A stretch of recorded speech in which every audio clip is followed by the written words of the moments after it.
오늘 JTBC 2025년도 11월 6일자 기사입니다. 사회초년생 거금을 홀랑 돼지 도살 수법 당했다라는 기사예요. JTBC가 2025년도 11월 6일자 기사입니다. 캄보디아 거점 온라인 리딩방 사기 적발. 피해자 229명, 피해액 194억, 일당 53명 붙잡아. 캄보디아 국경지대 리조트에 거점을 두고 이른바 돼지 도살 수법으로 194억 원을 가로챈 일당이 붙잡혔습니다.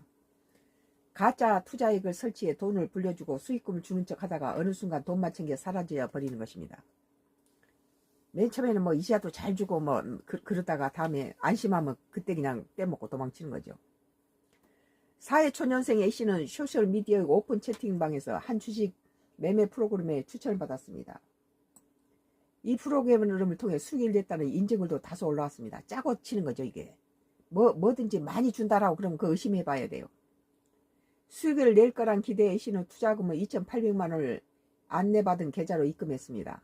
그러면 자칭 투자 전문가가 연동된 앱으로 대신 운영하는 식이었습니다. 하지만 해당 계좌는 대포 통장이었고 투자의 앱은 실제 매매가 불가능한 조작한 프로그램이었습니다. A씨 온라인 리딩방 사기 피해자는 앱으로 하는 게 진짜 돈이 불려지는 건 줄만 알았거든요. 이제 연락도 안 되고 이런 거 하면 안 됩니다. 이 사기 조직은 투자 조언을 하거나 가짜 수익금을 먼저 지급하는 등 신뢰를 쌓다가 어느 순간에 앱을 삭제하고 사라졌습니다.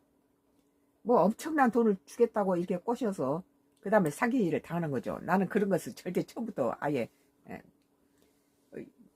그렇게 많은 돈을 주면서 뭐 하자하고 덤비면 그건 전부 사기꾼이에요.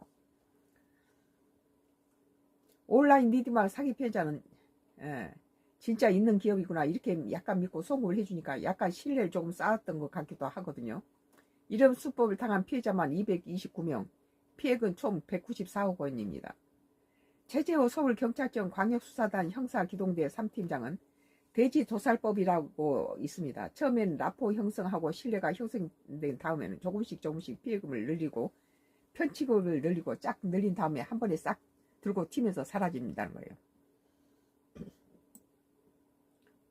중국 태국인들이 섞인 이 조직은 캄보디아 국경지대 리조트를 통째로 빌린 뒤 역할을 분담해 체계적으로 범행을 이어왔습니다.